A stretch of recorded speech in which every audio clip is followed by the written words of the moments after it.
But I know that a lot of people are tuning in right now and listening because I said that there's something I think is going on within the Kings organization that is fairly obvious, okay?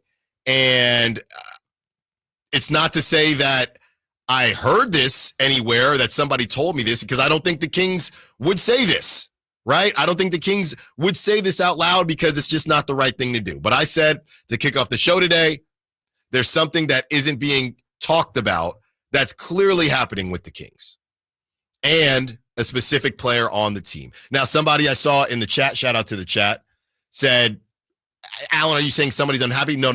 That's not what I'm saying. I'm saying I believe that there is an agreement between a couple different parties here. And how this thing shakes out with Jonathan Kuminga will tell us how these possible agreements will all shake out, okay? And it all started when I read something specific in the Anthony Slater article. Shout out Anthony Slater. I believe his first, maybe second article with ESPN. Me and Anthony go way back, so shout out to him and everything that he's accomplished. And this is what he had to say. Beyond the contract demands, Kaminga is in search of a more guaranteed, consistent starting role and featured opportunity, sources said. That's something the Suns and Kings have pitched. Let's think about the Kings starting lineup right now. Now, again, Kaminga wants to start, and Kaminga wants to be a featured offensive option. He wants to be a 1 or 2 option in layman's terms. That's what he wants to be. So I'm sitting here thinking, I'm looking around the lineup, I'm looking around the roster, I'm looking around what we perceive to be the starting rotation, and I got out my TI-89 calculator, which you can now fire up on your phone if you got an iPhone and you do the update, which is insane to me. Kids will never understand being able to play Brick Breaker and Snake, but that's a conversation for another day. And I'm checking the checks and balances, the algebra, the square roots, and I'm not understanding where Kaminga is going to get the things that he wants on the Kings. Unless something has been discussed and a handshake agreement is in place. And I believe, now this is specifically me, I believe that there is a handshake agreement between DeMar DeRozan and the Sacramento Kings. That is my belief. If Jonathan Kuminga is acquired by the Sacramento Kings will get their butts in gear as far as getting DeMar DeRozan to another team. And what I mean by that is there are people in this space, the Danny Ainges, guys like that, they never want to lose a trade or the perception of losing a trade. And I know that we've brought up before the situation with the Miami Heat, right? And do you just take Terry Rozier 2 seconds and it's essentially a salary dump? Obviously, you're not getting a player back that's as good as DeMar DeRozan, but DeMar DeRozan gets to go to a contender. You're going to get money that's eventually going to come off the books if Terry Rozier even plays based on the betting allegations, and you go from there.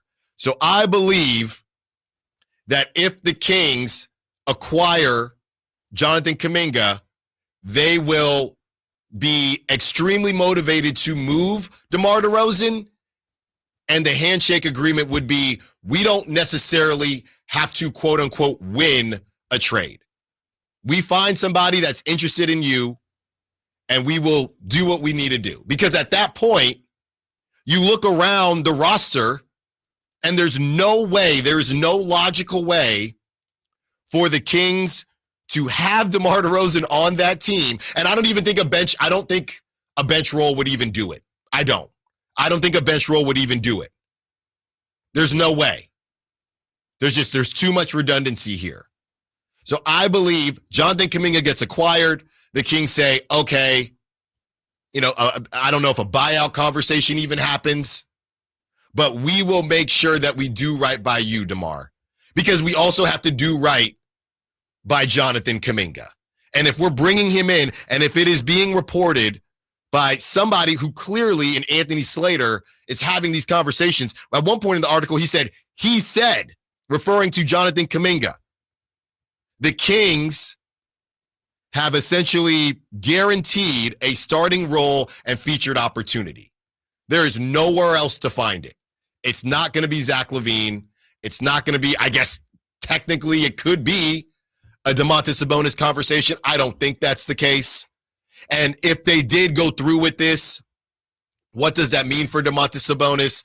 I don't know. I believe that they would at least want to see what it looks like. Me personally, when I think about that spacing, I'm not sure how it would look, right? So you add in Jonathan Kuminga, DeMar DeRozan is wherever he is now, right? Maybe that Bucks deal comes back up and you bring Kuzma off the bench, because you're really just trying to do right by DeMar, Giannis, DeMar, Miles Turner. They're going to the playoffs. DeMar would get back in the playoffs, and that's what he wants. He wants to contend. So you bring Kuzma off the bench, something like that, but you're really just trying to do right by DeMar. I don't know that they would want to have that Kuzma contract for a number of years like that, but you understand what I'm saying. So that is my belief, because you can carry the one, you can divide the two, you can multiply the three. It's just not possible. It's just not possible. That cliche in basketball, there's only one basketball, right? And how it gets overused, it actually fits here. It actually fits. I'll also say this. I believe that this goes as deep to the point where there could be another handshake agreement between ownership and Scott Perry, where they say the only way we are going to move in the direction of a reset is if we have a premier piece. Whether you think, you the listener or you the viewer, whether you think that Kaminga should be that premier piece or not, that's your opinion. It's more so whether the Kings think that he is or not. And they're still having this conversation. Not only are they having this conversation, they've upped the offer. They've gone from seconds to a protected first. It might be highly protected, but they've gone from seconds to a first. Still Devin Carter, still Dario Saric. That's been reported. So they haven't left the table. So this leverage conversation that we're going to get into with Brett Siegel, there have been times where we've said, oh, well, if the Kings, they don't really want Kaminga that much, they just threw their name in the hat, and if it's too much, they'll leave. They're still there.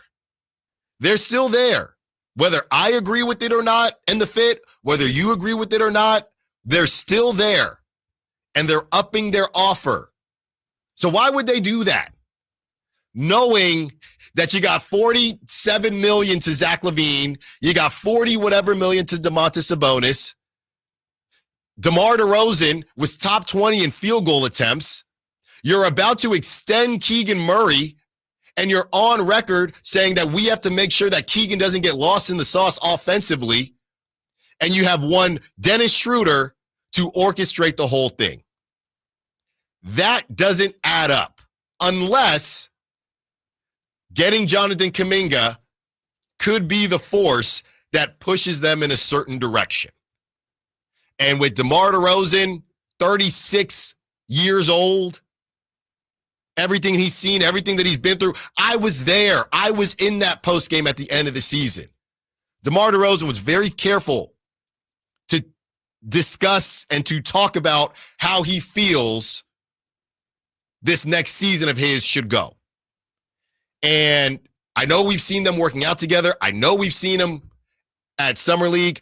The dude also is a great teammate. He loves to hoop. Whether you agree with how he plays the game or not, he's a great teammate. He loves to hoop. He's a Hall of Famer. Him being in Vegas, we don't know what was talked about in Vegas, to be honest with you. Kaminga, and that conversation also happened in Vegas. So we're not sure that it was all, hey, cool, we're going to go into training camp, we're going to rock and roll, unless X, Y, and Z happens. So that is my belief when it comes to DeMar DeRozan, Jonathan Kuminga, and what the Kings may or may not have in place with DeMar DeRozan specifically. And in addition to that, with Scott Perry and ownership. And Dennis Schroeder, he's still a great copy-paste, cut-and-paste player that you can drop on any team. So regardless of the direction they go, Dennis Schroeder is going to be Dennis Schroeder. That's why he's been on 8,000 teams, because he's going to be Dennis Schroeder. So you can move on from DeMar DeRozan. You can add Jonathan Kuminga, and you could argue that Dennis Schroeder also helps that. Not argue, he would help that situation to organize all of it. That is my thought process when I'm reading everything that's coming out, when I'm speaking to people around the situation, because there are only so many minutes to go around. There are only so many minutes to go around. There are only so many shots to put up. And you can only feature so many players. And you can only do so much at one time. You know how it is when you try to do too much at one time. I'm guilty of it always. And we've talked about Scott Perry before, trying to quote unquote clean up his room. It's now his room. It wasn't his room prior. And how he has to start doing that in certain situations. He's got to clean up stuff off the floor. He's got to make his bed. He's got to vacuum. He's got to clean the bathroom as well. It's a process. And how he chooses to approach that process will tell us a lot about his idea and his ideals on where this team should go. But there's no way that they are sitting there guaranteeing a starting role to Jonathan Kuminga and a featured opportunity, okay? And they are pitching that to Kaminga, his camp, and the Warriors, and they're going to just power through. Who else gets kicked out the lineup? Who else? There's nobody else. And it's not a matter of getting kicked out the lineup. It's a fit thing. And we've had that word. That's probably a triggering word for some people with the Sacramento Kings, fit. But DeMar DeRozan is not on a bad contract, and I don't believe that his market has been invisible based on his talent. I think it's been tough because you never want to come off as quote unquote losing a trade. If this is a buyout situation, if this is a situation of we just want to make sure DeMar gets to a good spot, we're moving in a different direction, we're okay with a version of a salary dump and a couple expiring contracts, somebody would sign up for that. DeMar's next season is not guaranteed after this one. So he makes that 24, then that next season isn't guaranteed. So essentially, it is a version of an expiring deal for whatever team takes him. Whether it's Milwaukee, whether it's Miami, and I know not Miami got Norman Powell, don't get me wrong, but you're looking at DeMar differently when it's a semi-expiring deal and you're not being forced to give up talent because the Kings have an understanding with DeMar. This is the direction that we're going. We're trying to clear the books a little bit. 2027 is going to be huge for us. We don't need to be Danny Ainge and come off and say this was a quote-unquote even trade. That's what I believe to be happening. More Kaminga talk when we return. Kaminga and the Kings. It's got a good ring to it, doesn't it? Brett Siegel breaks it all down in his latest Clutch Points article. Allen Stiles, Sactown Sports.